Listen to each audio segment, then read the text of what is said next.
Wimbledon starts today, and it should be argued, tennis right now, a hot sport. Also at Wimbledon, there will be no human line judges for the first time. It's already noticeable watching it on ESPN. Also this week, the Tour de France begins Saturday, and a short week for at SBJ, no Buzzcast on Friday, July 4th.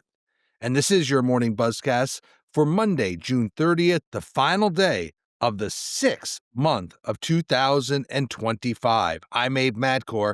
Let's give credit where it's due, and that is to the NHL and the NHLPA. Maybe because I've seen so much labor unrest during my 30-plus years in sports business, but to see the work Gary Bettman and Marty Walsh and their respective teams put in to agree on a new collective bargaining agreement with more than a year to spare was very impressive and a demonstration of real leadership. Both sides see growth of this league. They see the game and revenue growing, and they worked to ensure the game continued on the ice. And it's a very positive development for the historically very contentious relationship between the league and union. So yes, the new CBA still needs to be formally ratified. It would begin ahead of the 26-27 season. It would expand the regular season to 84 games per team. Now, the basic economic terms remain the same as under the current deal. Players and owners maintain a 50-50 split of hockey-related revenue. That's the key. And of course, the introduction of 2 additional regular season games per team will allow teams to generate an additional home game worth of ticketing and in-arena revenue. Remember, NHL ticket-based revenue is critical. Some may wonder about the length of the deal. It's a 4-year deal, which is relatively short when it comes to CBA deals, but Marty Walsh said that the 4-year term was his preference, his idea. He said having deals that length allows you the opportunity to see what's going right, and if there are things that aren't going right, fix something quickly. Now, Gary Bettman said the league would have been willing to sign a longer deal, but he was certainly happy to go along with the players' preference for a 4-year deal. Bottom line, this is great news for the NHL, the players, and partners, and most importantly, fans. Overall, it was quite the weekend for the NHL, and it really shows a league that is trying a lot of new approaches. Friday night, I watched the NHL draft that was held at the Peacock Theater in Los Angeles, with the league opting for a decentralized format this year. So what's that mean? That means while players were there, team executives were only seen on video from their team headquarters. Overall, there were a lot of mixed opinions about this test, mostly about the length. The first round took nearly 4.5 hours. But what I noticed is that Gary Bettman played the lead role well. He looks like he still loves draft night, clearly in command of the league. Many media critics didn't love the virtual meetings between the players and the front offices that just drafted them. This was called the draft house. After a player met with Bettman on stage, they were led over to a big screen where they had interviews with the team executives. Some of the technology didn't work. That led to some awkward moments. The league also tried celebrity pick announcers. They had Adam Sandler, Jerry Bruckheimer, Charles Barkley make picks for respective teams. I thought the show and the draft was fine, but don't be surprised to see the NHL continue to tweak the format, as this was only a test and they said they would reassess. But I give the NHL credit for trying something new. One thing I will say, the drafts may be the most enjoyable, feel-good nights across all sports. Just like the NBA draft, I was struck Friday night at these young people, their families, and the stories around them. I loved the first pick and the Islanders should feel very lucky to have drafted Matthew Schaefer. I knew nothing about him, but he lost his mother to breast cancer in February of 2024. After he was picked first, he cried on stage as he thought of her. Gary Bettman helped the young man and was obviously touched by it all. It was hard, honestly, not to be touched as well. The Islanders placed a cancer ribbon on the jersey he wore on stage, and Schaefer praised the Islanders organization for that special moment. It was all quite moving for the team and for fans, for viewers, and you have to believe the Islanders, bottom line, are excited about this fresh start, as it was a big night for that organization. So let's move on from hockey. A very surprising move out of Toronto on Friday, as the Raptors have moved on from vice chair and president Masai Ujiri. Ujiri was in the final year of his contract.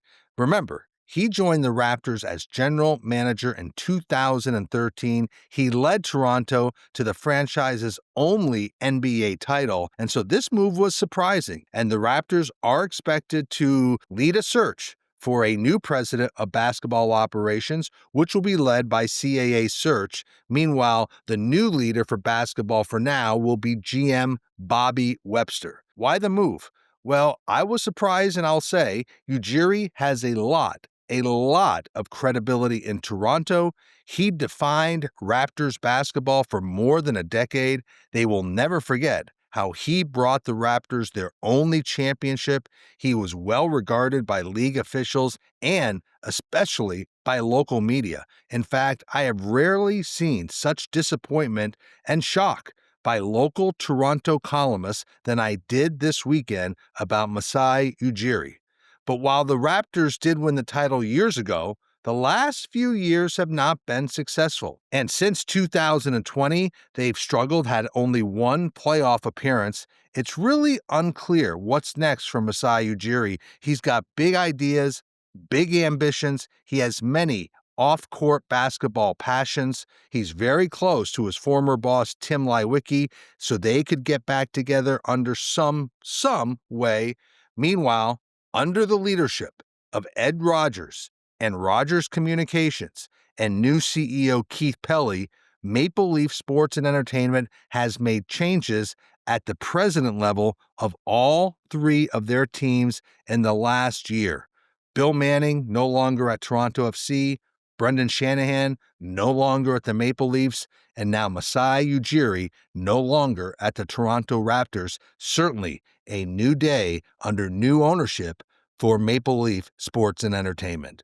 We talked about this on Friday going into the weekend, but it was a big weekend for Formula One, as F1 the movie, starring Brad Pitt, earned a very impressive $55 million in its U.S. domestic opening. And that was right in the middle of the high-end expectations. High-end expectations from Hollywood executives were between 50 to 60 million, came right in at 55 million. Internationally, it did about $89 million. F1 the movie really was the first commercial hit for Apple Films, and they financed the movie, cost more than $250, maybe up to $300 million. So this film still has a long way to go to deliver to at least break even, but this is a good start. The movie was a hit with critics and audiences and had an A grade on Cinema Score's exit polls. On Rotten Tomatoes, it had an 83 score with critics, which is strong, and a very strong 97 score from audiences who watched it over the weekend. So on Friday, one listener emailed me and asked, how will we know if F1 the movie helps F1 the sport? Well, it's a good question, and we will be watching viewership figures for the rest of the F1 races this year on ESPN. Let's see if there will be any increase. Will some moviegoers who love the film but never watched a race tune in to F1 races? Also, we know that F1 is in the market for a new TV deal. Could any long-tail benefit from the film's success jumpstart interest from possible networks or streamers? Also, we'll just look to see if there's more interest, more engagement, more coverage around F1 drivers, F1 races, and overall F1 content. That's what we'll be keeping an eye on. But again, week one, weekend one, opening week was good for F1 the movie. We have to see if it's sustainable over the next couple of weeks. And finally, we'll end with this.